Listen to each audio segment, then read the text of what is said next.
Hey, what's up guys? Sick Bricks here, back with another video for you all, and this time with a very special video.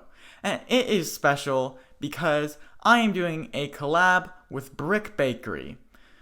Now, some of you may already know Brick Bakery, but just in case you don't, he is an awesome channel. He does set reviews and builds sets from the 90s era, so if you're into that kind of nostalgic Lego stuff, be sure to check him out. And even if you aren't into that stuff really, he does do live streams with some new sets, so if you want to go check him out, that would be great. I will leave a link in the description. But yeah, today we are doing an interview. So without further ado, Brick Bakery, welcome. How you doing? It's great to be here, Sick Bricks. I'm really happy that we could get this collaboration to work, and I'm looking forward to this interview. As am I, Brick Bakery. Now we have a few prepared questions to ask each other, and as you know, there's been a lot of new set releases in 2018, but the question is, out of all those sets, which is your favorite? I think I'd have to go with the 31077 Sweet Surprises, just because it fits well with my channel and my love for candy and cakes. Besides that, if I had to choose something else, I'd say the hospital, just because of the fact that we're getting one. There hasn't been a lot of Lego hospitals like ever, but finally we're getting one, and I actually think it was a pretty good one this time. Big one, a little expensive one, but a good one with a lot of great details and a lot of great small stories in it. So yeah, I'd say the Sweet Surprises or the hospital is probably some of my favorite sets of 2018. Those are definitely some great answers. Now for the second question, in your opinion, what is the best thing about Lego? I think that the versatility of the product is great, and that is one of the great things and the greatest thing about the product. First of all, you can build worlds for your minifigs or some of the other figures that's in the Lego lineup, and that's great. You know, you can do sci-fi stuff, you can do steampunk stuff, you can do fantasy stuff, you can just build an ordinary modern day city, or do a train track or something like that, and that's all really great. But the fact that the products extends beyond that you can actually use the bricks to build useful real world items is magnificent as well. I think that's pretty brilliant, and the fact that Lego is starting to sort of showcase some of the things you can do lately with the pencil holder, for instance, as a great example of trying to do stuff with the Lego brick that's not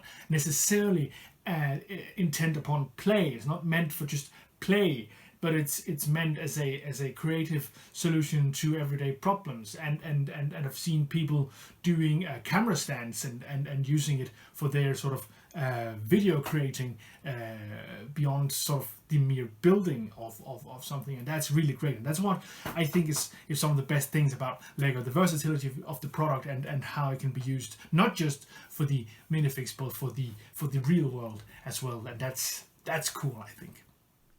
That is something that I can totally agree with. For the third question, what is your number one wish for Lego sets and why? I think it's a tough question. It's a tough question because there are so many possibilities with these small bricks. When there are limitless possibilities, it's almost impossible to actually come up with something that's interesting. But what I would like to see as a modular set actually is a library. Like a regular library, you can go in and take out a book, lend it, and take it with you home, and there's a librarian going shh and all those great stereotypes and such. I would love to see that, and maybe with a sort of an Indiana Jones-esque feel to it, with a bookshelf that can sort of open up to a secret compartment and something like that. That would be really great, like playing up the adventure part of a library. That would be really great, I think. So that's one of the things I would really love to see in the future. And if not that, a regular bookshop, like the bookshop from the TV series that's called Black Books, where the proprietor is called Bernard would be wonderful to see. I do love books, and the fact that you might even be able to combine Lego with books would be very great. So yeah, I think a library would be a great addition for the Lego lineup. That would be a great modular. For the second to last question, what is your best experience as a Lego YouTuber? What is my best experience as a Lego YouTuber? Well, I don't think it's not one episode or one thing that happened that's the best experience for me. No, it's more the continued process of actually being a part of the Lego YouTube community. That's the good experience. That's the best experience.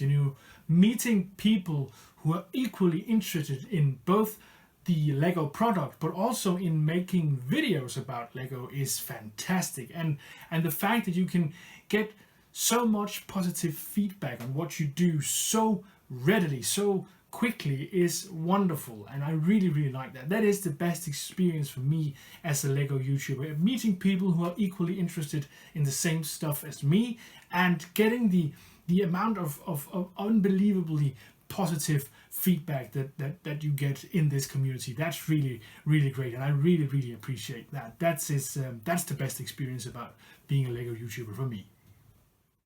Alright, and that brings us to our final question. In what ways has being a Lego YouTuber changed your perception of Lego? I think my perception of Lego has changed in the way that I now realize that a lot of people are very serious about Lego. Not that they don't focus on having fun. I still think that most people are actually interested in having fun and doing fun stuff with the Lego bricks, but they have a very respectful approach to the creativeness of it.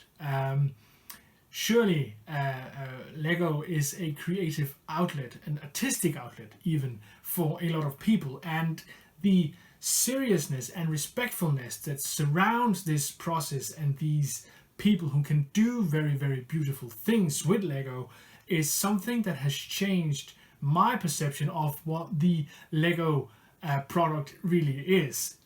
For me, in the beginning, it was actually just a toy, and maybe it was a little weird for a grown man to even be interested in this. But as I've come to realize that so many people are involved, and as I've come to realize that people actually use it for very serious creation and very serious art creation, my perception has changed, and that is really, really cool. I think it's wonderful to find this, to experience this, and actually be a part of it to some extent.